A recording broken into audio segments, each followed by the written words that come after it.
제가 집 앞에서 만난 게 국민들께서 좀 불투명하다라고 생각은 하실 수 있다고 생각이 듭니다. 하지만은 저는 제가 집 앞에서 만났다고 해서 어떤 특혜나 어떤 이익을 요구한 적은 한 번도 없습니다.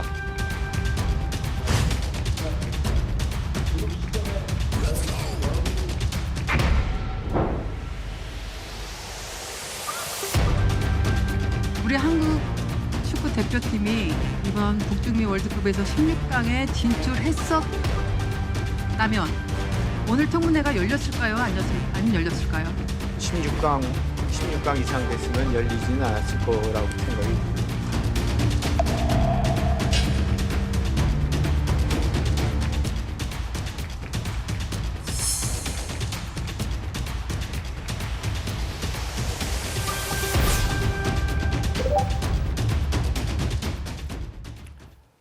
자, 대한축구협회 북중미 월드컵 전후로 논란이 끊이지 않고 있습니다.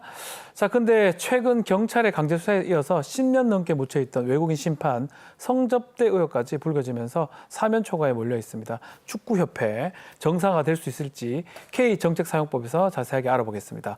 박문성 축구 해설위원 함께합니다. 안녕하십니까? 네, 안녕하세요. 예, 요즘 네. 자주 봅니다. 아유, 고맙습니다. 그러니까 이 말씀들을 많이 하는데 오늘 좀 말씀 좀 주시면 좋을 건데 먼저 요 얘기 먼저 해야 될 것 같아요. 네. 청문회 보셨죠? 홍명보 감독이나 정몽규 전 회장 나왔던데 그 7월 30일 날 청문회 어떻게 보셨습니까? 네, 아침부터 저녁까지 네. 하루 종일 좀 봤었는데 네. 좀 참담하다 아니면 참담하다. 좀 안타깝다 이런 생각이 좀 들었습니다. 그러니까 한국 축구를 이끌었던 집행부 리더 그룹이잖아요. 네.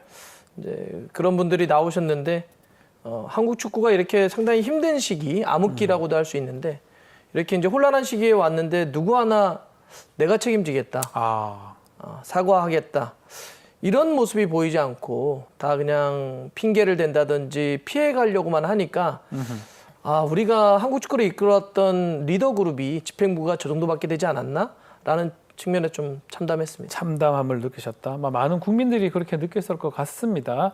청문회 이후에 더 충격적인 비리가 밝혀졌는데요. 2016년 문체부의 대한축구협회 감사 내용을 보면 심판에게 성접대를 했다 이런 내용이 있는데 이거는 무슨 얘기입니까? 정말 이게 입에도 담기가 정말 예. 민망하기도 하고 화가 나는 일이기도 하죠. 그러니까 이제 내용은 이런 거죠. 우리나라에서 그 친선 경기건 네. 아니면 올림픽이나 월드컵 예선을 하게 되면 그렇죠. 우리와 외국 팀이 붙는 거기 때문에 그렇죠. 그러면 중립 심판이 오게 됩니다. 심판이 다른 나라 사람이 와야 되겠죠? 맞습니다. 예. 외국인 심판이 오게 되죠. 그 외국인 심판에게 우리 잘 봐달라고 접대를 했다는 겁니다. 근데 이제 이게 사실 엄청난 큰 범죄잖아요. 범죄죠. 예. 이제 법률을 와우. 다루시기 때문에 더 잘 아실 텐데 예. 중한 범죄, 중대 범죄가 동시에 세 가지가 일어나 버린 거예요. 첫 번째는 판정을 유리하게 끌어가기 위해서 심판을 매수했다는 거죠. 매수한 것도 있고. 이게 첫 번째 큰 예. 범죄. 두 번째는 그 매수의 방법이 불법 업소에 가서 또 성접대 형식이다. 그것도 당연히 큰 범죄죠. 범죄죠. 세 번째는 그렇게 하는 거를 그 나쁜 짓을 공적 자금인 법인카드로 결제했다는 거예요. 대단하네요. 그러니까 이게 한 번에 이런 세 가지의 말도 안 되는 이런 일이 벌어졌는데 지금 생각해도 어떻게 이런 생각을 했는지 어떻게 저런 일을 실제로 벌였을 수 있었던지 정말 놀라운 일입니다. 이게 이 공정함이 필수잖아요. 네. 이 축구 경기라면 협회에서 심판을 매수했다 이런 사실 정말 믿어지지 않는데 성적은 어떻게 성접대 했는데 성적 잘 나왔나요, 우리나라? 성적? 그러니까 저걸 이게 접대를 해서 우리가 잘 됐는지 안 그건 알 됐는지 수는 모르겠는데 없지만, 그 네. 연관관계는요. 예. 근데 7경기였다고 해요. 근데 7경기에서 우리가 진 경기는 없습니다. 5승 2무 무패였습니다. 다 이기고 네. 아니면 비기 요즘 나오고 있네요. 지금 보면 오만에서 승, 쿠웨이트 승, 카타르는 비겼고요. 네. 대부분 승 아니면 무였네요. 네, 정말 놀라운 건 뭐 저렇게 이제 평가전도 쓰여 있지만 네. 앞에 보면 지금 보면 이제 뭐 올림픽 대표전 평가전도 있고 그러는데 네. 앞에는 월드컵과 올림픽 예선이 있었어요. 예선도 있었습니까? 이건 다르죠. 그러니까 예. 물론 모든 경기에 심판을 매수하거나 저런 식으로 접대를 하면 안 되겠지만 이게 국제적인 문제로 비화할 수 있는 건 거기에 월드컵과 올림픽 예선이 포함됐다는 겁니다. 이게 굉장히 충격적인 일이죠. 아니 그러면 이게 문체부 감사에서 이미 나왔던 이야기인데 왜 지금까지 밝혀지지 않았던 겁니까? 문체부에서나 지금 공식적으로 이야기하는 건 그때 이제 수사가 진행 중이었다라고 하는 걸로 좀 들고 있는데 네. 또 이제 한쪽에서는 이런 얘기도 있습니다. 그러니까 사실 그때 당시에 다 알고 있었죠. 상당히 큰 파장이 당연히 일 수 있는 문제였고 네. 지금 터져도 사실 말이 안 되잖아요. 그렇죠. 말이 안 되죠. 그러니까 그때 이제 일종의 약간 좀 덮은 거 아니냐. 그러니까 이게 정말 드러나게 되면 축구협회의 당사자들은 당연히 다 물러나야 되고요. 법적인 네. 처벌을 받아야 되고 네. 한국 축구 전체가 흔들릴 수 있고 또 아까도 얘기했던 것처럼 올림픽이나 월드컵 예선도 있기 때문에 당시에 이런 게 또 피파나 AFC 같은 데서 제재가 내려올 수도 있기 때문에 그렇죠. 야 이거 파급이 어디까지 가는 거야? 라고 해서 덮은 거 아니냐라는 말도 있는데 뭐 이거는 사실 이런 거는 다 드러내야죠.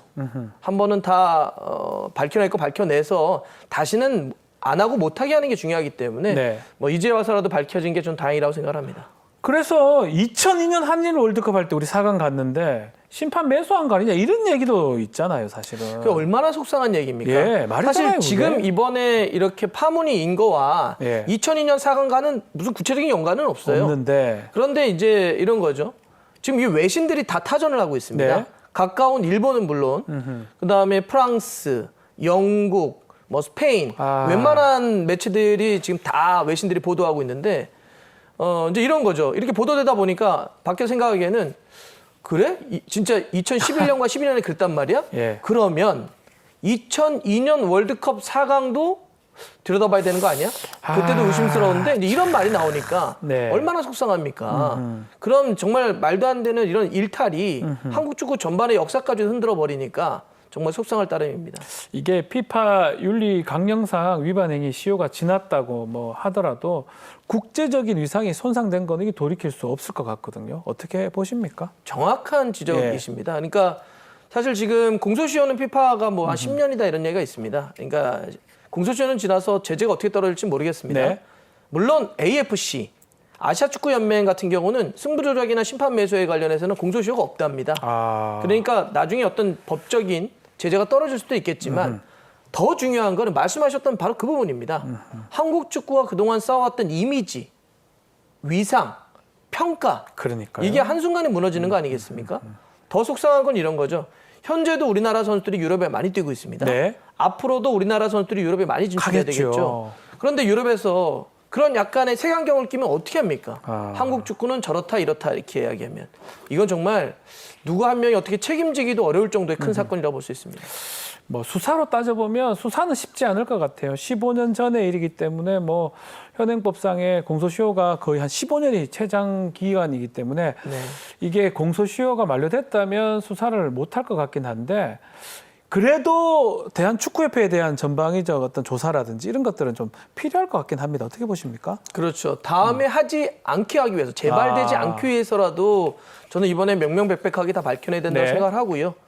또 하나는 그 2011년, 12년에 벌어졌던 일을 밝혀내는 동시에 앞으로도 이런 게 구조적으로 일어나지 않도록 거버넌스의 혁신을 좀 해야 될 것 같아요.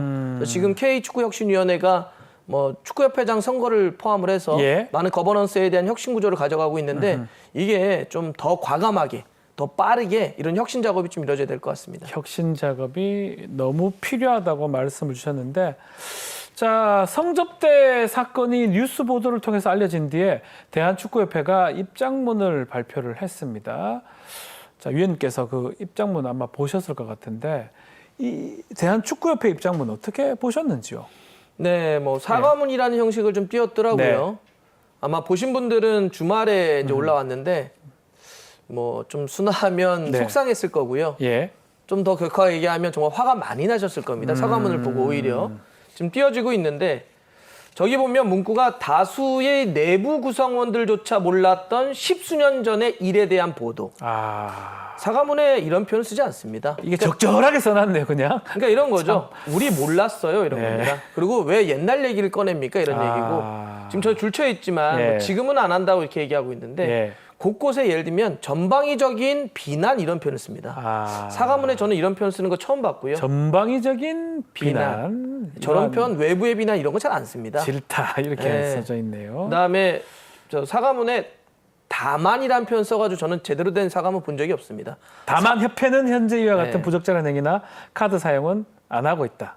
그러니까 사과문은 이런 정말 이 정도의 말도 안 되는 큰 잘못은 그냥 모든 걸 사과하면 됩니다. 사과해야 되는데. 네, 근데 지금 보면 뭔가 핑계라든지 빠져나갈 구멍을 사과 안에서도 나오고 있는데 가까운 일본이 아까 말씀드렸던 그 심판들 매수하지 않았습니까? 예. 여기에 4명이 연루됐고 2명이 거기에 성접대를 받았다라고 하는 게 일본 언론에서 나왔는데요. 예. 일본 축구협회는 어떻게 했냐면 그들을 지금 조사 중입니다. 아. 그래서 조사 결과에 따라서 징계하겠다는 겁니다. 아하. 그러니까 사실 우리가 이 문제를 일으킨 주범이잖아요. 근데 일본은 거기에 심판이 몇 명이 결합된 종범입니다. 종범이죠. 근데 종범은 지금 저렇게 처벌하겠다라고 나서고 있는데 주범이 우리는 뭐 지나간 거 아닙니까? 뭐 우리는 어쩔 수 없잖아요. 이렇게 나서는 게 예. 이게 맞나? 아하. 이러 싶습니다. 알겠습니다. 자, 이런 가운데 이임생 전 대한축구협회 기술총괄 이사 홍명과 감독 선임 관련해서 2024년과는 좀 다른 입장을 밝혀서 논란이 되고 있습니다. 먼저 2024년 당시 이임생 전 이사가 했던 이야기 먼저 들어보겠습니다.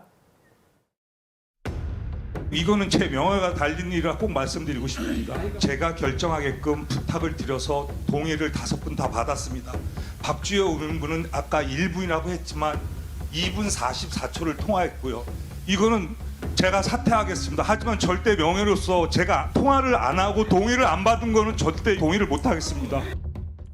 자, 이때 울먹거리면서 2024년 당시에 회장으로부터 권한과 책임을 위임받아서 절차적 문제 없이 감독 결정은 스스로 투명하게 결정했다 이렇게 밝혔는데 이임생 전 이사가 최근에 입장을 바꿨다고 하는데 어떻게 입장을 바꾼 겁니까? 네, 그러니까 지금 2년 전의 이야기는 내가 했다잖아요. 그렇죠.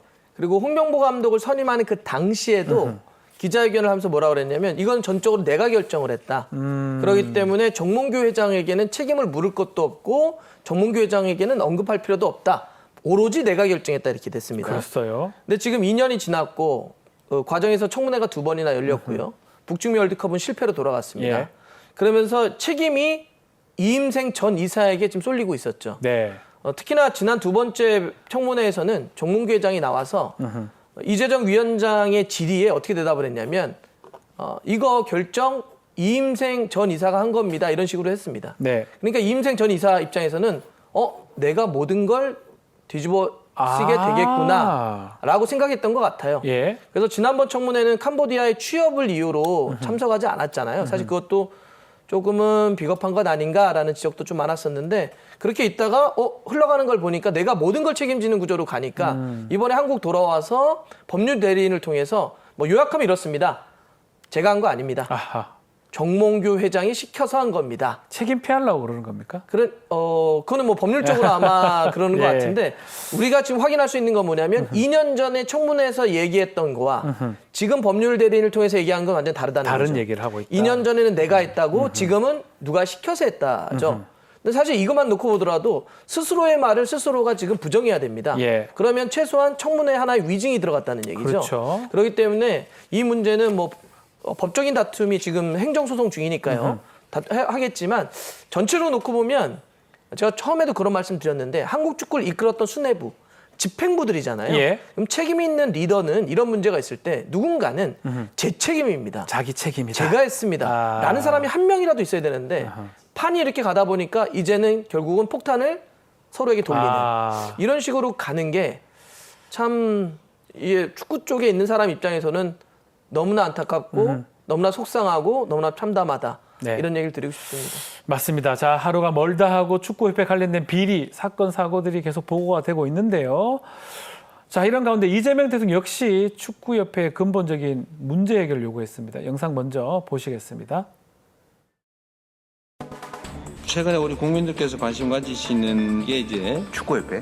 뭐 여러 가지 문제들이 있긴 한데 가장 큰 문제의 근원은 비민주적 조직이 문제였겠죠. 그러니까 선출 자체도 뭔가 이렇게 정말 민주적으로 객관적으로 좀 인정되는 사람이 선출이 되느냐 이런 문제 하나하고 두 번째는 장기 집권이라고 할까 이런 게 문제잖아요. 어쨌든 좀 민주적 구성, 그다음 투명한 운영, 또 회계의 공정성 뭐 이런 게 되게 중요할 것 같습니다. 자, 대통령이 언급했던 비민주적 조치, 또 협회 수장의 장기 집권, 이걸 해결하기 위해서 K축구혁신위원회가 출범을 했습니다. 어떻습니까? 네, 지금까지는 잘 네. 하고 있습니다. 잘하고 있다. 네, 지금 이제 특히나 선거 구조, 그러니까 지금 대통령께서도 얘기하신 거는 사실은 되게 상식적인 이야기잖아요. 그러니까 모든 조직은 다 민주적으로 선출돼야 되고 네. 또 정상적으로 또 운영돼야 되며 또 거기에는 이제 감시와 견제 체제가 있어야 됩니다. 네. 그다음 당연히 회계, 돈과 관련해서 투명해야 되겠죠. 이제 그 이야기를 하시는 건데 지금 축구협회는 그러지 못했던 거죠. 네. 특히나 가장 큰 문제는 회장 선거 구조에 있었습니다. 회장 선거 구조의 문제는 이런 거죠. 뭐 너무나 숫자가 적다, 뭐 이런 여러 가지를 얘기할 수도 있겠지만 책임을 안 져도 되는 거예요. 아, 책임. 내가 예. 임기 내에 아무리 일을 못해도 지금의 192명 정도의 관리가 가능한 선거인단, 아. 즉 간접 선거에 우리로 예. 옛날로 얘기하면 이제 체육관 선거인데요. 네. 관리가 가능한 이 정도의 사람이 나를 뽑는 구조는 내가 심판을 나의 사람을 맡겨놓고 내가 경기하는 겁니다. 아. 그러니까 내가 일을 아무리 못해도 그 심판은 나를 위해서 휘슬을 불어주겠죠. 또 해주겠죠. 마치 심판을 매수했던 것처럼. 예. 그렇기 때문에 이걸 바꿔야 된다는 겁니다.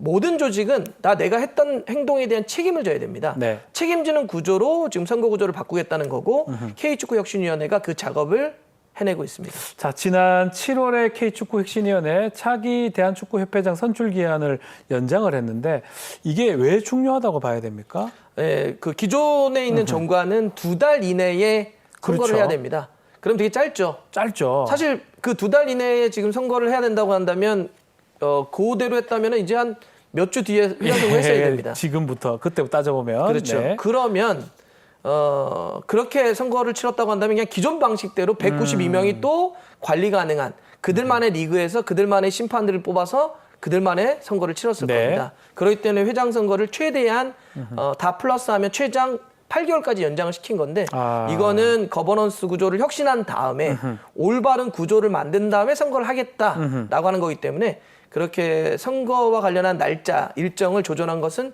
참 잘한 일이다 이렇게 볼 수 있습니다. 그 부분이거든요. 192명이라고 얘기를 하셨던 것 같은데 200여 명이 이제 막 축구협회장 선거인단을 만들어서 한다는 건데 요게 조금 대폭 확대하겠다 이렇게 권고를 했다고 하는데 요 내용을 좀 자세히 좀 설명해 주시면 좋을 것 같아요. 네. 그러니까 한 200여 명이 기존이었는데 네. 너무 적다. 예. 지금 축구협회에 등록돼 있는 다양한 사람들이 있습니다. 선수도 있고 지도자도 있고 심판도 있고 많습니다. 네.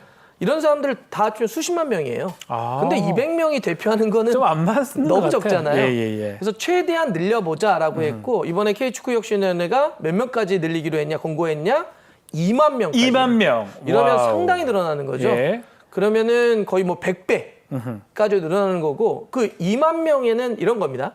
이제는 등록된 선수들은 다 투표할 수 있습니다. 아. 대학생 선수까지도 성인이기 때문에 예. 투표가 가능합니다. 투표할 수 있고. 기존에는 뭐 프로 선수라고 하더라도 뭐 수십 명 정도밖에 안 됐거든요. 네. 기성용 아하. 이런 선수들도 투표권 없었습니다. 아, 기성용이 없다고요? 네, 없었습니다. 예. 그러니까 다 모든 선수들에게 주겠다는 거고 아. 특히나 2만 명 안에 또 누가 들어가느냐? 제가 좀 편한 말투로 표현을 하자면 조기 축구회. 아, 조기 축구 하십니까? 좋아합니다, 축구. 예. 혹시 등록이 돼 있으신가요? 등록 안 돼 있습니다. 등록되어 돼 있는 있어요, 조기 축구회가 조기 축구회. 있습니다. 그런 데에서는 대표자를 뽑아서 조기 축구회 하시는 분들도 들어가고 어허. 혹은 또 다양한 우리의 대회들이 있는데 거기 예. 또 참가하는 조기 축구회도 들어가고 예. 조기 축구회 이 선거인단 포함이 왜 중요하냐면 이런 거죠.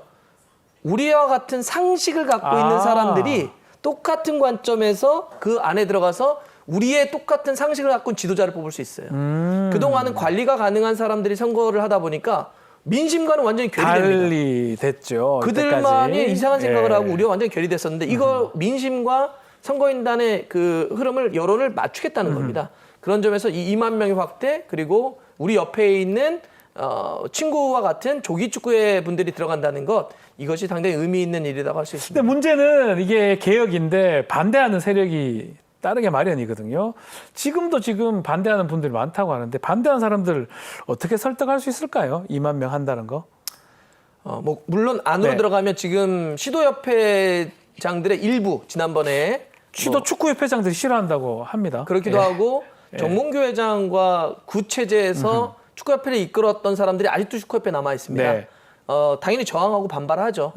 이제 그거는 이제 어떻게 할 것인가는 고민을 해봐야 되겠지만 네. 저는 일시적일 거라 생각해요. 아. 이 흐름은 어떻게 이겨내지 못할 겁니다. 왜냐하면 네. 이거는 전 국민적인 관심사고 그렇죠, 축구. 전 국민적인 공분이 모아졌기 때문에 그리고 여기서 이거를 저항을 하면서 만약에 그대로 간다? 아하. 그러면 어떤 현상이 빚어지냐면 예. 이제 소비자라고 할 수 있는 축구 팬들이 이 축구를 생산하고 있는 축구협회를 완벽한 보이콧을 해버릴 겁니다. 아, 그러면 우리나라 축구 시장은 완전 죽을 거예요. 없어지겠죠, 진짜로. 그래서 이거는 뭐 지금이야 어쩔 수 없이 뭐 이렇게 하겠지만 그래도 나중에는 흐름이 이렇게 순리대로 갈 것이다. 네. 저는 혁신과 개혁이 될 것이라 봅니다. 마지막으로 혁신이가 해야 할 일 좀 더 많이 남아 있는 것 같은데요. 혁신의 역할하고 우리나라 축구 개혁 성공할 것인지 짧게 좀 정리 좀 해주십시오, 위원님. 네, 저는 뭐 혁신이 지금 흐름대로 가면 된다고 네. 생각하고요. 좀 밖에 있는 분들이 응원을 좀 많이 해주면 좋겠어요. 응원을 해달라. 그러니까 잘 될지 안 될지 이런 얘기보다는 네. 잘 되라고 응원했으면 좋겠고요. 아하. 그다음에 뭐 저는 뭐 지금 우리가 좀 어려운 길을 겪지만 한국 축구에 저력이 있습니다. 네. 그리고 힘들이 있기 때문에 저는 이게 좀 시간이 걸릴 뿐 우리 한국 축구는 다시 위로 올라올 것이라 충분히 믿습니다. 네, 우리 축구 비상하기를 바라겠습니다. 자, 오늘 말씀 잘 들었습니다. 지금까지 박문성 축구 해설위원과 함께했습니다. 감사합니다. 고맙습니다.